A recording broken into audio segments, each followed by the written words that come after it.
the Q&A. The first question from Shafa. Is there any specific point that scholarship committee looking for a grantee, like in the CAS Hawker Scholarship? What they looking for especially background for as their grantee? I think that's a difficult one to answer because there's so much diversity in the scholars. So to paint you a picture of the people in my cohort, they choose 4 each year.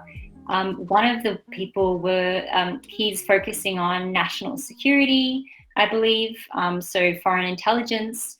The other person, she's studying medicine. She also is a model, which is quite interesting as well, and is focusing on Indigenous health in Australia. And then the final person, she's focusing on agriculture and improving gender diversity in agriculture. So it's very diverse.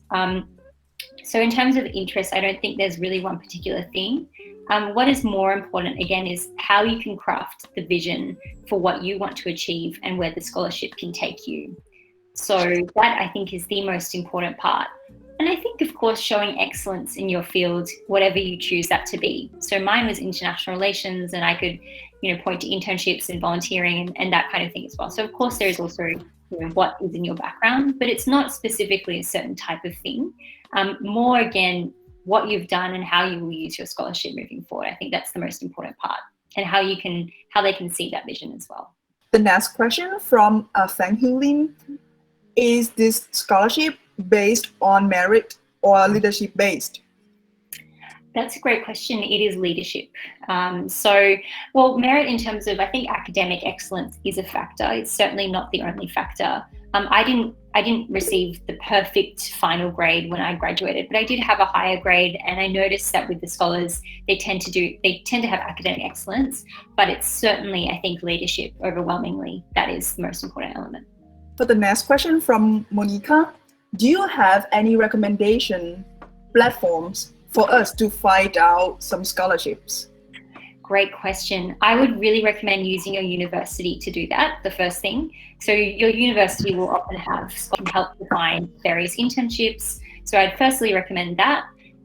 The second thing I would recommend is to use LinkedIn. I actually can't recall how I found out about CAS Hawker. I suspect I may have actually found it through Google. But if you find people that are going to a university, for example, that are leaders, I'd recommend looking at their awards section, and that also might help with finding scholarships. But I think the first reference should be the university portal. And you can also look at other universities as well. They might also have more scholarships on their websites, even if you don't go to that university. For the next question from Wendy. Hi, who is your mentor? How can you find your mentor? I mean, how can you decide that she or he is the right mentor for you? Thank you. Yeah, great question. The way that I found my mentor through this scenario isn't like typical. I actually had won a scholarship at my university, and she was the person that funded that scholarship. So she ended up becoming a mentor to me. The way that I've found mentors in the past is usually through things like conferences and events. And often we can go to these events and just leave and think that's all. But what's important is that if you're sitting in the audience, for example, and you find someone that sounds really interesting, approach them afterwards. Introduce yourself, talk about your interests, and then here's the important part, either email them or connect with them on LinkedIn. I'd actually recommend LinkedIn is better because they're able to see your profile and what you've done so far. And at least here in Australia, we would ask to get a coffee. That's something that we would usually do to connect. So I'm not sure how the formalities in your country, but that would be important. But yeah, absolutely. I think the best way to find a mentor is just by attending those kind of events and introducing yourself to whoever interests you and just going from there. What is more important for the application for the Australian program? Academic from GPA or our achievements by joining some competitions and organizations? Okay. Thank you so much. That's a really great question. Okay. As for me, I would say GPA. Anyone can get a good GPA. 3.5 would be so much easier for them to get.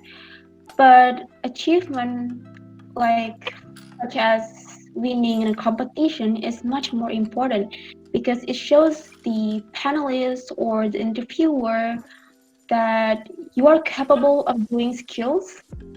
For example, if you mention you are really good at economy, then it mentions that winning in a competition will show the panelists that you are really good at solving business problem, for example, and gives them like a true example of your skills. The next question from Hannah. Would you like to share how to make a good CV and motivation letter? Okay. How to make a good CV? You have to practice it a couple of times. As for myself, every time I kind of like me create my CV, I always show them to my peers. For example, people, my friends that are now working in a company. So what do they think about my CV? Is it qualified enough? Is it interesting enough for the HR to evaluate? Or basically for example, you want to apply for Erasmus scholarship. Find your peer that already accepted to that scholarship and ask him or her to evaluate your CV, whether it is already good enough to apply for the scholarship or not. And their opinion is very much important for you to, for example, revise your CV to get a higher probability to accept to that scholarship. Is from Safa. In your opinion, what is the company looking for their potential interns to be accepted? Okay, so I think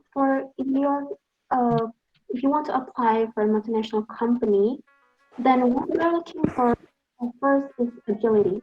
So on the first step, they'll give you a lot of questions or a lot of business cases that you have to solve like within a couple hours. Then the ability of agility, adapt,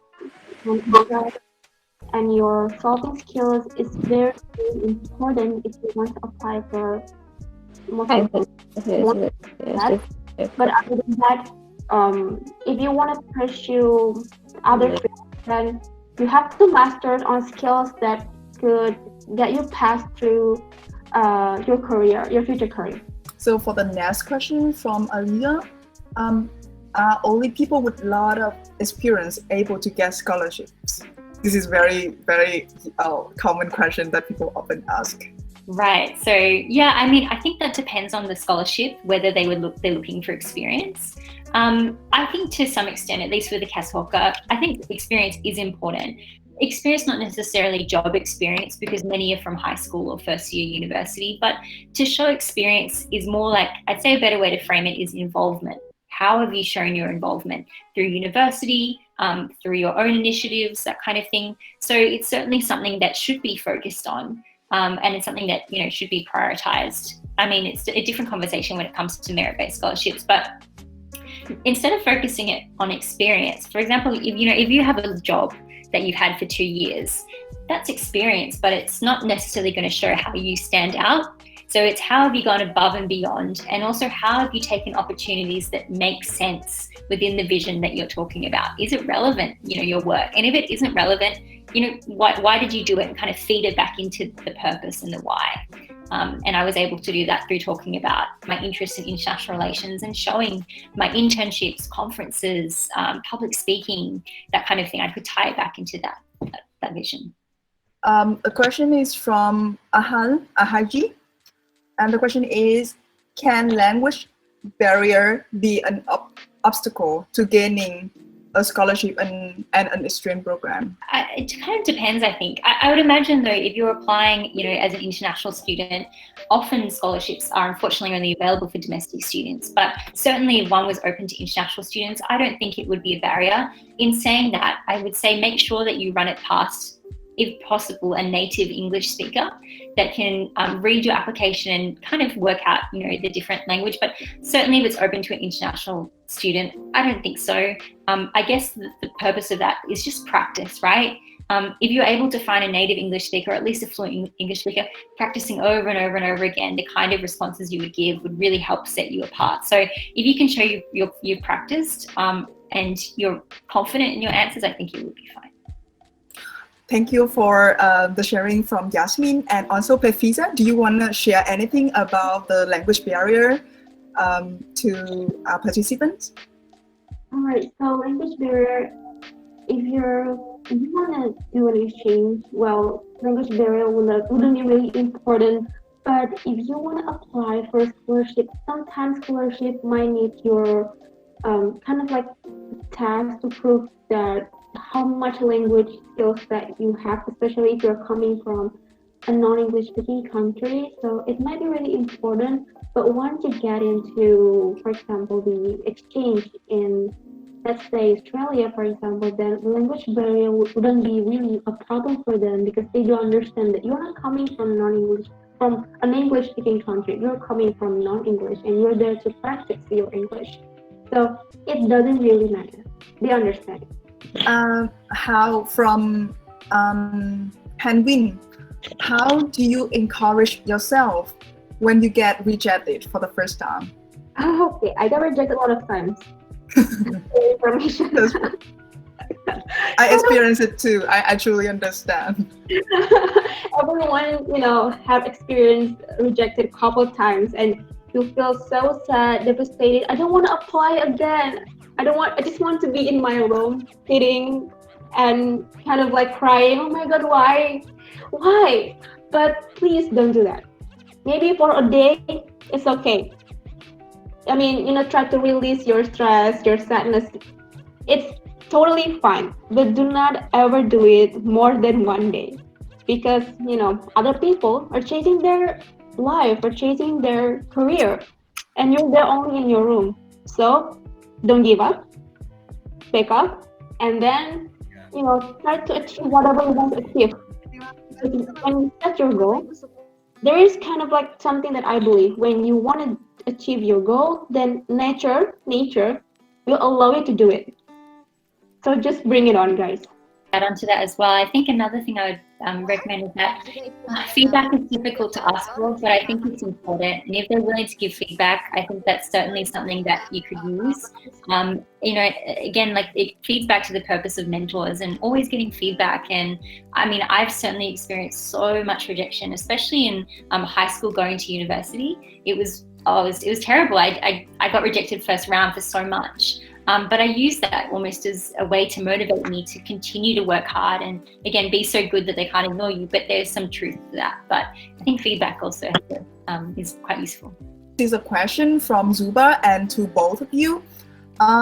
Is there anything else for us to note or to keep in mind aside from the experience? I think she's asking about for applying for the application for the scholarship. So maybe Yasmin, you can go first, and then Pefiza, you can tell your experience later. Yeah, I think as I mentioned, I think something that I would recommend against is turning a personal statement into a laundry list or a grocery list of everything that you've done, because it's not very useful. And if you don't have much experience, obviously there isn't much you can talk about there. But everyone has an interesting story. I believe that everyone has something about their lives that has shaped them.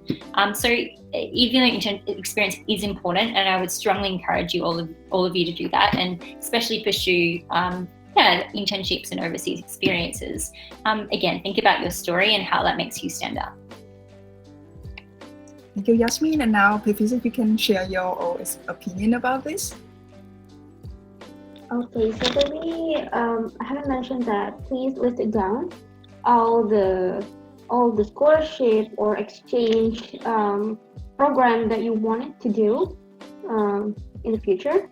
List it down, and then please try to apply all of them, because when you apply all of them, the chance is higher on you.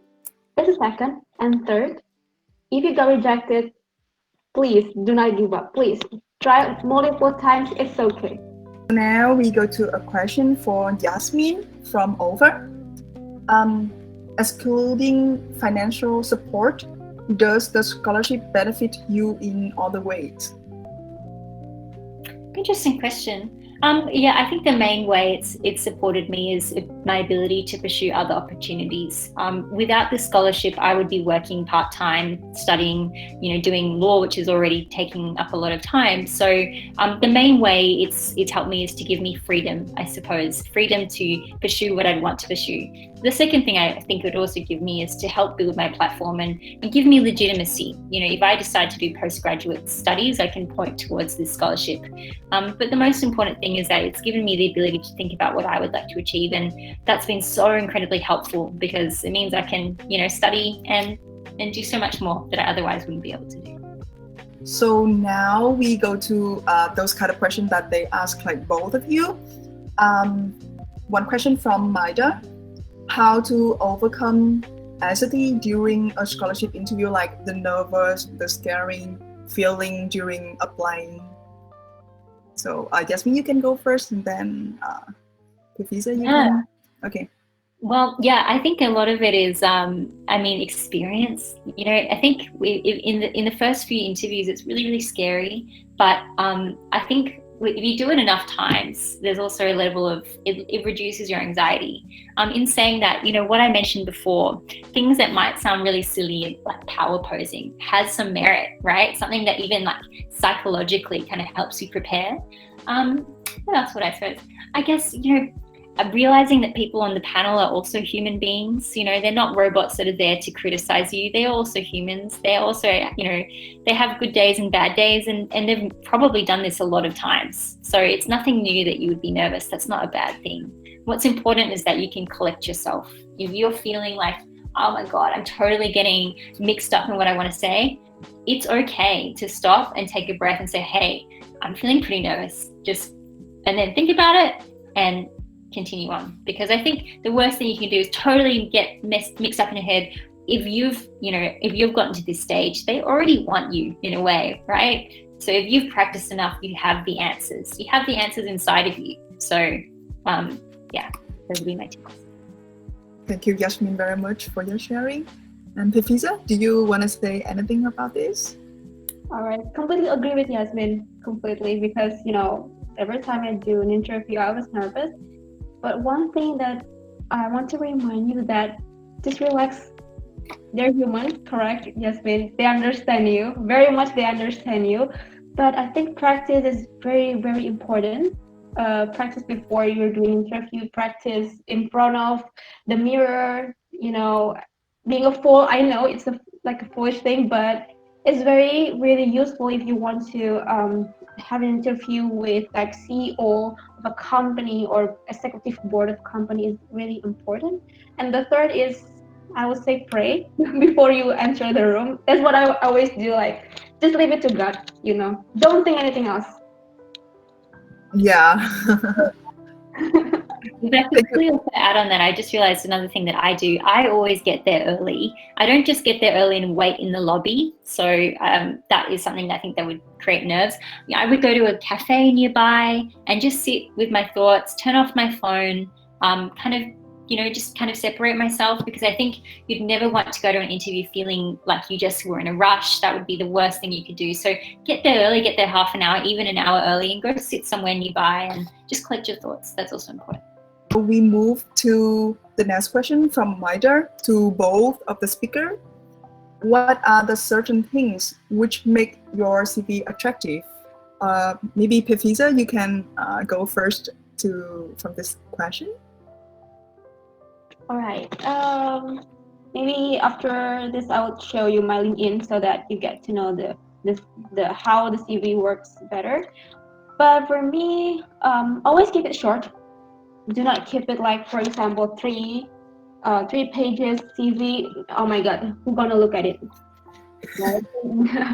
The HR or the interviewer or the panelists wouldn't look at your 3 pages CV.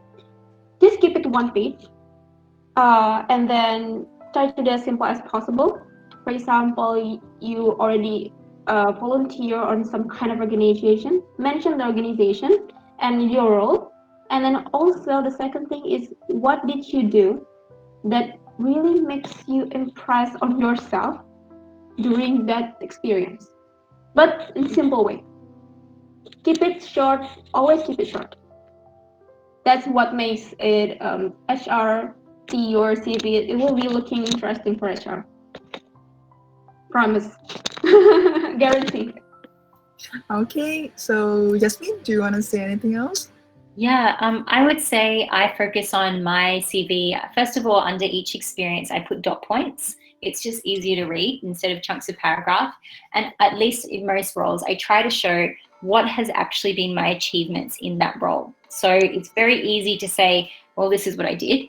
But for example, in one of the university societies I was in, I said, well, I created partnerships with, God, I think it was like 20 embassies, right? I sold out every event, which is over 150 tickets per event. And these are the important things that kind of go above just talking about the description of what you've done. I always link, if you have any articles you've written, make sure that you link that. Perhaps even any media about you, link that.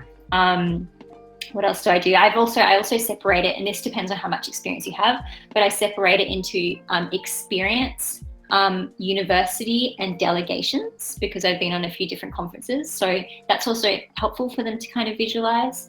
But yeah, I think don't make it really super long, but focus on what you've achieved. I think that's a lot more compelling. Important, if you want to apply, start to have LinkedIn. I think that is very important as well. Not only, CV paper, but sometimes a reviewer or panelists, they look at you online.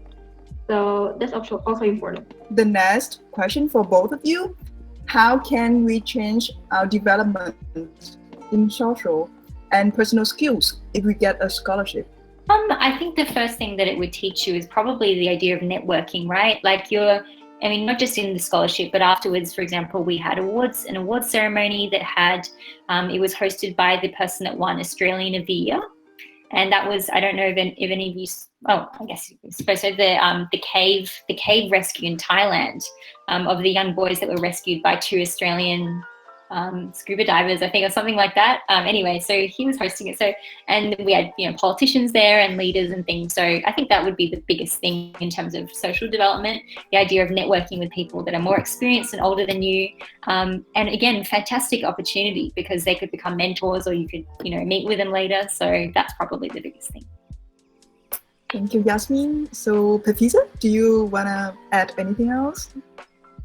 I'd say you got a scholarship or exchange, then just follow any kind of program or opportunity available on the program. Just join it.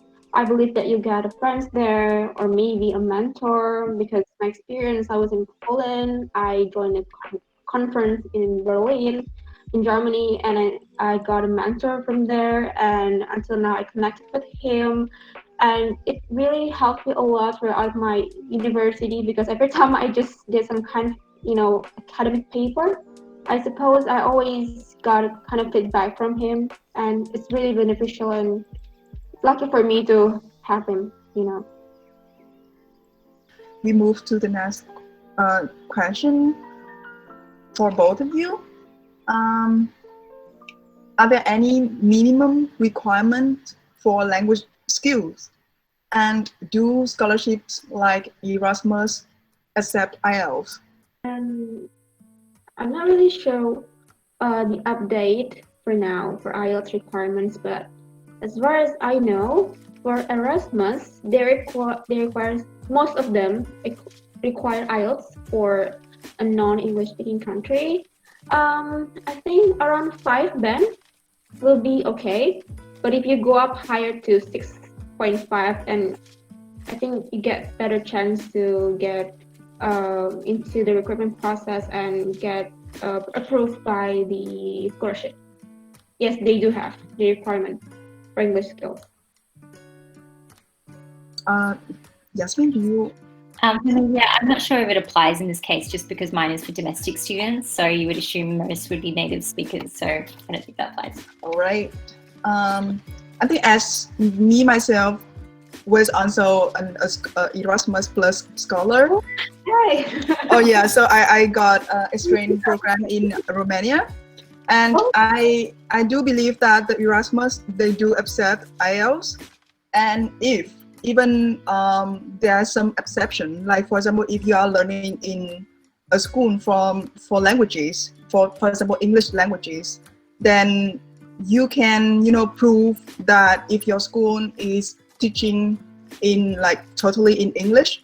So I mean, like for having kind of IELTS for the application, it's just for like for them to know that you can speak English, you can like understand English well, and they could, it could be more attractive for your application if your, your language skills is higher, better. But it's not the main point.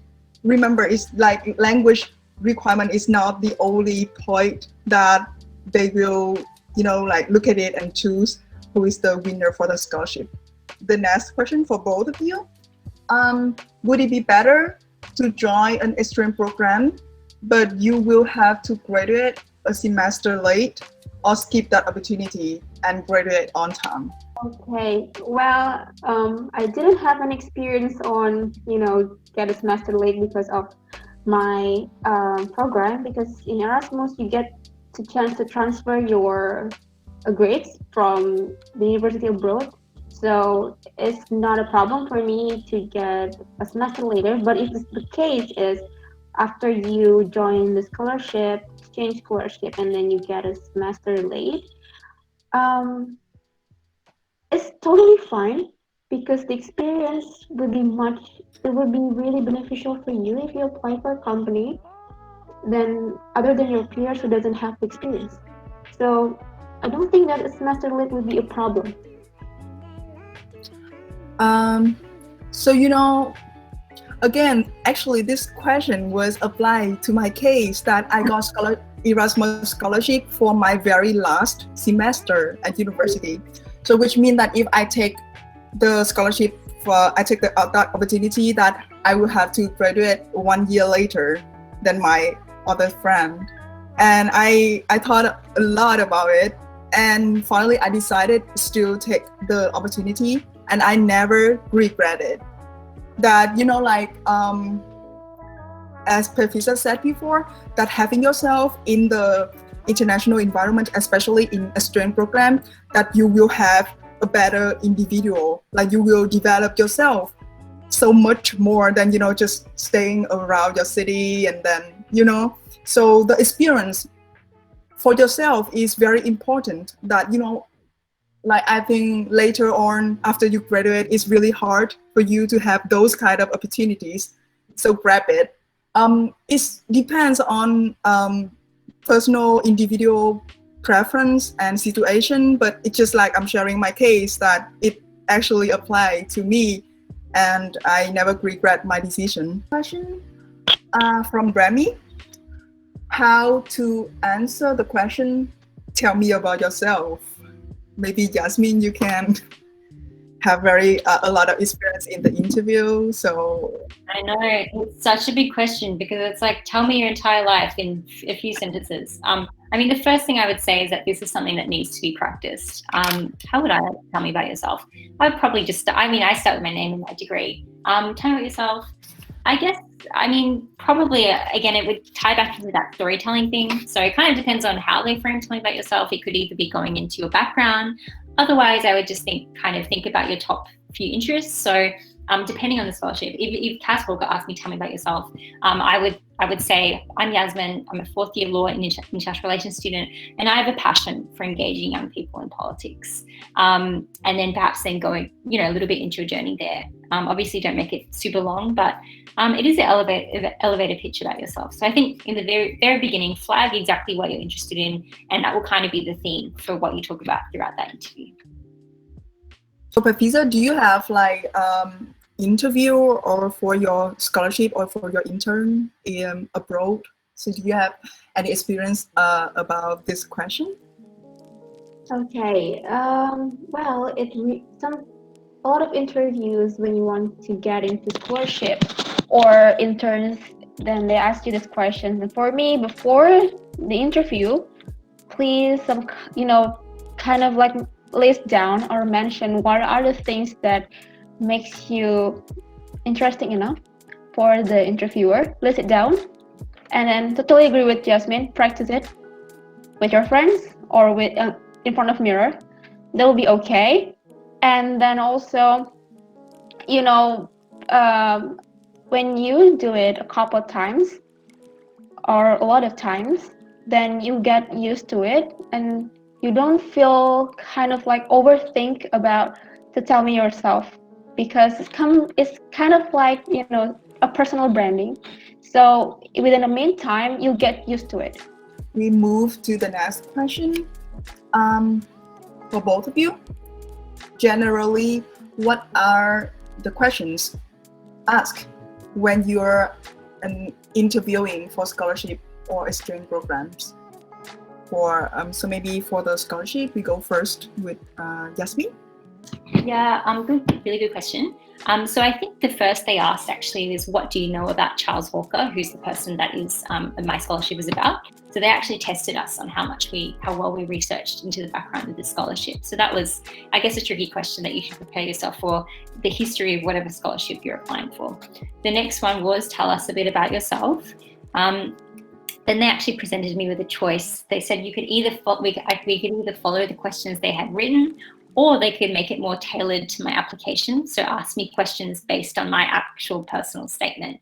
And I said I'm happy to go with the personal statement questions. So then I guess we started talking about current affairs. They asked the question, you know, if, just like Charles Hawker, you know, if you had to, you know, what are you passionate about? You know, in politics, what would make you cross the floor to the other side? Which is something that Charles Hawker did. So they did that kind of thing. And then they asked, why should you get the scholarship? So that was something that I answered. And again, I tied it back to my future plans. So it was kind of, you know, what are you about? What do you do? Current affairs. And then what do you hope to achieve through the scholarship? Thank you, Yasmin. So now, Pefisa, do you have any additional ideas for this? Usually, from my experience, get questions in my interview. Usually, they ask me questions alongside with the CV. Usually, they just hold on to my CV and get along with it. Ask me question towards my CV. But other than that, when you're doing exchange, for example, then they will ask you questions after you get a scholarship or exchange. What will you do afterwards? What will you do after you got back to your country? So it's kind of like a simple questions, but the answer sometimes kind of like hard to answer once you don't have something in your mind. So you gotta prepare for that. I think Erasmus always ask that kind of questions. Other than that, just, you know, practice yourself at home. If you have your CV, kind of like make questions based on your CV, and try to ask yourself questions based on that. Also, there are a lot of interview questions on Google when you're applying for Erasmus, you're applying for a job, you're applying for any kind of scholarship. Just search that on Google. It's available. We move to the next one from Madeline. To both of you, what are the specific ways that both of you do to upgrade your skills, self-improve, that helps you to obtain the scholarships? I'm happy to answer this one first. So I think the first thing is experience, right? So not only actual like work experience, but just experience in interviews. So by the time I'd done the Cass Hawker interview, I'd done, you know, quite a lot of interviews before, whether it be just employment interviews or that kind of thing. So that was probably something that really helped me there, because I immediately kind of felt a lot more comfortable, because I thought, you know, I've done this before. The second thing I think is drawing upon, having the experience, but also having really good examples. And by that time, I'd kind of developed a few concrete examples that I could talk about. In Australia, I don't know if you use it, we call it the STAR method, which is situation, task, action, response. So what was the situation? What did you do? And what was the result? And I was able to point to, for example, my policymaking experience, and that also really helped me. So, yeah. All right, thank you, Yasmin. And Pefisa? Just like Yasmin, I also use STAR method. It really helps me, when I want to get an interview, for example, Erasmus, what is their objective on, recruiting the applicants. And once under the objective, I get list down the star, and I need to find out like what is my potential or my skills, and what are the things that I've done throughout my life. For example, I joined an internship or I joined a volunteer, and I mentioned all of that on the STAR method, as well as what did I get from those activities, and I'm pretty sure that it will impress them. Next question, as well as our very last question of us today for both of you. How can I find points about myself that I can share when I'm studying in a different major? For example, I'm studying economics, but my activities are more in education field. Yeah, absolutely. I think what's important here is transferable skills. For example, in the beginning, a lot of technically, I suppose you'd think that my beginning experience started off in event management, running kind of youth-led events. We were hosting ambassadors, but that's certainly transferable. I had a lot of organizational, logistics skills. I used creativity to, develop my events. Built my communication through engaging with ambassadors. So certainly there's so much transferable skills. And I think that if it's, economics and education? I mean, education would give you communication ability, reasoning ability, organizational ability, networking ability. So as long as you can pull out exactly what you learned that is transferable to the new experience, it's definitely still useful. Thank you, Jasmine, for the sharing. Prithiza, do you have any idea for this? Okay, sure. This actually happened to me. Just talking about my working experience. Well, when I was in college, I'm more into like sales and financial, but now I'm working in marketing.